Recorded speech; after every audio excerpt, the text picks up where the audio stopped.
معزز سامعین کرام، السلام علیکم۔ سامعین، آج کا ہمارا موضوع ہے اسلام اور شخصیت پرستی۔ سامعین، شخصیت پرستی انسانی کمزوریوں میں سے ایک کمزوری ہے۔ اسی کی انتہائی صورت بت پرستی ہے۔ شخصیت پرستی خود فریبی کے سوا کچھ نہیں۔ اجلت پسندی، سہل انگاری اور حصول مقصد کے لیے ہر حربہ اختیار کر لینا بھی انسانی کمزوریاں ہیں، جن کو توازن اور اعتدال پر رکھنا بڑے عزم کی بات ہے۔ اسلام ہمیں یہ سکھاتا ہے کہ دنیا میں مقصد براری کے لیے صرف وہی وسائل اختیار کیے جائیں جو جائز اور مستحسن ہوں۔ غلط وسائل اگرچہ حصول مقصد کے لیے کتنے ہی مناسب نظر آئیں، اختیار نہ کیے جائیں۔ اصل میں اسی فرق و امتیاز کو پیش نظر رکھ کر عمل کرنا مطلوب ہے۔ قرآن مجید میں اللہ تعالیٰ کا فرمان ہے، خلق الموت والحیات لیبلوکم ایکم احسن عملا۔ اللہ نے پیدا کیا موت اور زندگی کو تاکہ وہ تمہیں آزمائے کہ کون تم میں سے اچھا عمل کرتا ہے۔ آخرت پر ایمان بنیادی اسلامی عقائد میں سے ہے، مگر دنیا کا عیش و آرام اور سہولتیں اسے وقتی طور پر ذہن سے بھلا دیتی ہیں، اور مسلمان ہونے کے باوجود انسان وہ کام کر گزرتا ہے جو آخرت کے اعتبار سے انتہائی خطرناک ہوتا ہے۔ پھر ابلیس تو ہر وقت برائی کو خوشنما بنا کر پیش کرتا ہے۔ شیطان کو قرآن کریم میں غرور بھی کہا گیا ہے، جس کا معنی ہے دھوکے باز۔ انسان بہت جلدی شیطان کے دھوکے میں آ کر غلط کام کر گزرتا ہے اور خدائی امتحان میں ناکام اور نامراد ہو جاتا ہے۔ اللہ تعالیٰ نے تمام انسانوں کو یکساں صلاحیتوں کے ساتھ پیدا نہیں کیا۔ بعض لوگ اعلیٰ صلاحیتوں کے مالک ہوتے ہیں، پھر وہ مزید محنت اور ریاضت کے ساتھ معاشرے میں ایک امتیازی مقام بھی حاصل کر لیتے ہیں۔ ایسے لوگوں کی صلاحیتوں کا اعتراف کرنا اور دائرۂ اعتدال میں رہتے ہوئے ان کی صلاحیتوں سے فائدہ اٹھانا تو درست ہے، مگر ایسے لوگوں کو دائرۂ انسانیت سے مابراہ سمجھنا بہت بڑا دھوکہ ہے۔ اچھے ڈاکٹر، قابل انجینئر، لائق استاد، عالم باعمل، ماہر کاریگر، کامیاب ہواباز وغیرہ بلا شبہ قابل عزت و تکریم بھی ہیں، اور ان کی صلاحیتوں سے بھرپور فائدہ بھی اٹھانا چاہیے، مگر ان کو انسانی کمزوریوں سے بالا سمجھ کر ان کے سامنے جھک جانا اور اپنی ذات کی تذلیل کرنا ہرگز روا نہیں۔ وہ تو خدائے واحد کی ایک اور صرف ایک ذات ہے جس کے سامنے خشوع و خضوع اور تذلل جائز ہے۔ بلا شبہ اللہ تعالیٰ کے بھیجے ہوئے انبیاء کرام انسانیت کی عظمت اور بلندی کے انتہائی مقام پر فائز ہوتے ہیں، اور اخلاق و کردار کے اعتبار سے درجہ کمال تک پہنچے ہوئے ہوتے ہیں، مگر اس کے باوجود اسلام میں اس بات کی ہرگز گنجائش موجود نہیں کہ انہیں پرستش کا حقدار سمجھا جائے۔ قرآن کریم میں اس حقیقت کو واضح طور پر بیان کیا گیا۔ اللہ تعالیٰ کا فرمان ہے، کسی آدمی کا یہ حق نہیں کہ اللہ اسے کتاب، حکمت اور نبوت عطا فرمائے، پھر وہ لوگوں سے کہے کہ تم میرے بندے بن جاؤ اللہ کو چھوڑ کر، بلکہ وہ تو یہی کہے گا تم اللہ والے ہو جاؤ۔ پھر اسلام نے ہمیں صرف نظریاتی تعلیم ہی نہیں دی، بلکہ رسول پاک صلی اللہ علیہ وآلہ وسلم کو اس تعلیم پر عمل کا نمونہ بنا کر بھی پیش کیا گیا۔ قرآن مجید میں فرمایا، لَقَدْ كَانَ لَكُمْ فِي رَسُولِ اللَّهِ أُسْوَةٌ حَسَنَةٌ۔ بے شک اللہ کے رسول صلی اللہ علیہ وآلہ وسلم کی زندگی میں تمہارے لیے بہترین نمونہ موجود ہے۔ رسول اللہ صلی اللہ علیہ وآلہ وسلم اپنے وقت کے سب سے زیادہ قدر و منزلت کے حامل انسان تھے۔ آپ صلی اللہ علیہ وآلہ وسلم عظمت کے انتہائی مقام پر فائز تھے۔ آپ صلی اللہ علیہ وآلہ وسلم خدا کے محبوب اور انسانوں کے ہادی تھے۔ اس کے باوجود آپ نے صحابہ اکرام رضی اللہ تعالیٰ عنہ کو اپنے سامنے جھکنے سے یا بچنے کی اجازت نہیں دی۔ اس بات کو زیادہ واضح کرنے کے لیے احادیث میں آتا ہے کہ ایک دفعہ صحابہ اکرام رضی اللہ تعالیٰ عنہ میں سے کسی نے آپ صلی اللہ علیہ وآلہ وسلم سے عرض کیا کہ ہمارا دل چاہتا ہے کہ آپ کو سجدہ کریں، مگر آپ صلی اللہ علیہ وآلہ وسلم نے پوری شدت کے ساتھ وضاحت کر دی کہ ہرگز نہیں، سجدہ صرف اور صرف اللہ تعالیٰ کو ہے۔ جب رسول پاک صلی اللہ علیہ وآلہ وسلم نے اپنی پرستش کی اجازت نہیں دی تو انسانوں میں آپ صلی اللہ علیہ وآلہ وسلم سے بڑا کون ہے جس کی پرستش کی جائے؟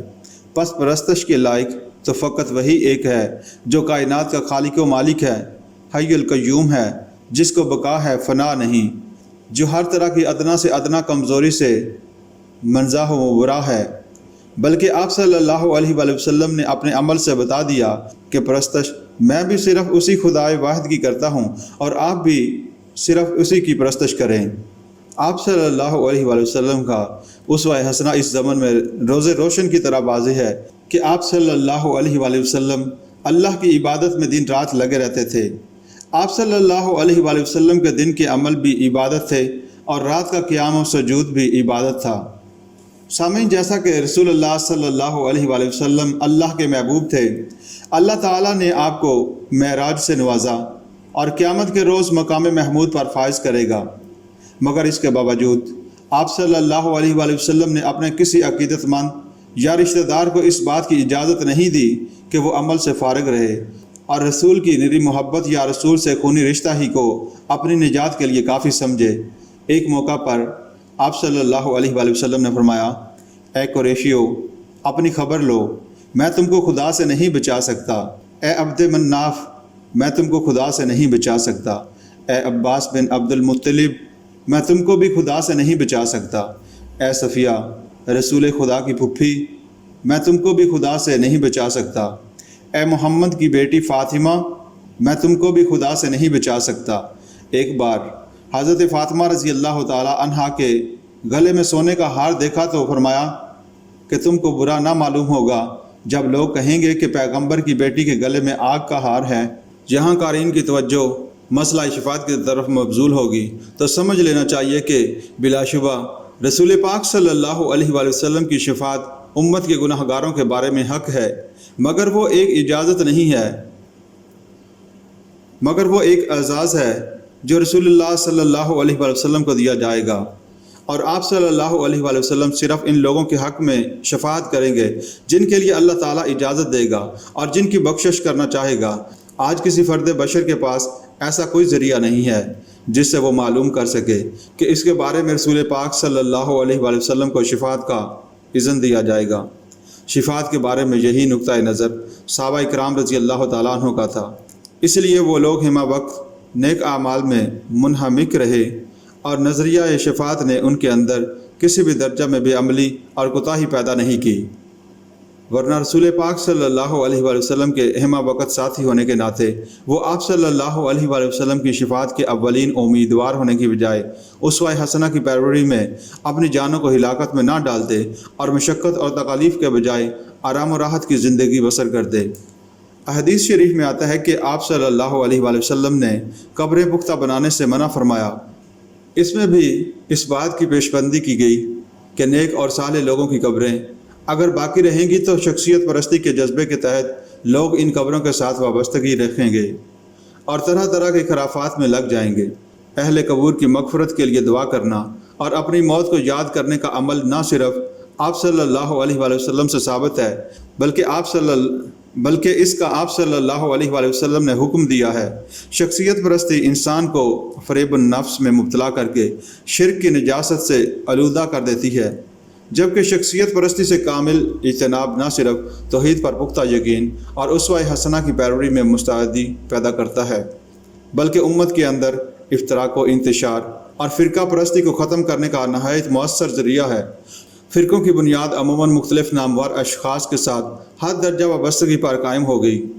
جب امت کے تمام افراد امت کے نیک اور صالح افراد کے ساتھ یکساں وابستگی رکھیں، ان کی تحقیقات اور صلاحیتوں سے فائدہ اٹھائیں، مگر رسول اللہ صلی اللہ علیہ وآلہ وسلم کے سوا کسی کو مطاع نہ سمجھیں، یعنی واجب الاطاعت ہستی بلا اختلاف رسول اللہ صلی اللہ علیہ وآلہ وسلم ہی کی تسلیم کریں، تو جھگڑے ختم، فرقے بھی ختم، اور یہی حکم اللہ تعالیٰ کا ہے۔ فَإِن تَنَازَعْتُمْ فِي شَيْءٍ فَرُدُّوهُ إِلَى اللَّهِ وَرَسُولِهِ، پس اگر کسی معاملے میں تمہارے درمیان جھگڑا پیدا ہو جائے تو اس کو اللہ اور اس کے رسول کی طرف لوٹا دو، یعنی قرآن حکیم اور اسوہ حسنہ سے اس کا حل تلاش کرو۔ بس یہی دو چیزیں اتحاد و اتفاق امت کی بنیاد ہیں۔ قول رسول صلی اللہ علیہ وآلہ وسلم اور آیت قرآن کے مقابلہ میں کسی دوسرے شخص کی تحقیق کو اہم سمجھنا نہ صرف نادانی، جہالت اور گمراہی بلکہ امت کے اندر انتشار و افتراق پیدا کرنے کا ذریعہ ہے۔ امام اعظم ابو حنیفہ رحمۃ اللہ علیہ کا مشہور قول ہے کہ رسول پاک صلی اللہ علیہ وآلہ وسلم کے فرمان کے مقابلے میں میری بات کو ترک کر دو۔ اس سے معلوم ہوا کہ خود امام صاحب تلقین کر رہے ہیں کہ میری تحقیق سے فائدہ تو اٹھاؤ مگر آنکھیں بند کر کے نہیں، کیونکہ قول فیصل میری بات نہیں بلکہ فرمان رسول صلی اللہ علیہ وآلہ وسلم ہے۔ قریب یہی بات امت کے صلحاء نے بھی کہی ہے۔ کسی نے اپنی بات کو اس انداز میں پیش نہیں کیا کہ اسے حرف آ کر سمجھ کر قبول کیا جائے۔ اگر آج ہم صلحاء امت میں سے کسی ایک دو کا انتخاب نہ کریں بلکہ سب لوگوں کی تحقیق سے فائدہ اٹھائیں، جس بزرگ کے ساتھ کسی شخص کو زیادہ نسبت ہو جائے وہ دوسرے لوگوں کو اس بزرگ کے ساتھ ویسی ہی نسبت رکھنے پر مجبور نہ کرے بلکہ ان کی دوسرے بزرگوں کے ساتھ عقیدت اور محبت کو برداشت کرے، تو مسلمانوں کے درمیان اتحاد و اتفاق کی طرف مثبت پیش رفت ہو سکتی ہے۔ آپ صلی اللہ علیہ وآلہ وسلم نے اپنی آخری بیماری کے دوران فرمایا کہ یہود و نصارہ پر خدا کی لعنت ہو کہ انہوں نے اپنے پیغمبروں کی قبروں کو عبادت گاہ بنا لیا تھا۔ پس آج مسلمانوں کو چاہیے کہ شخصیت پرستی اور قبر پرستی کو چھوڑ کر اسوہ حسنہ کو دل و جان سے فیصلہ کن تسلیم کر لیں۔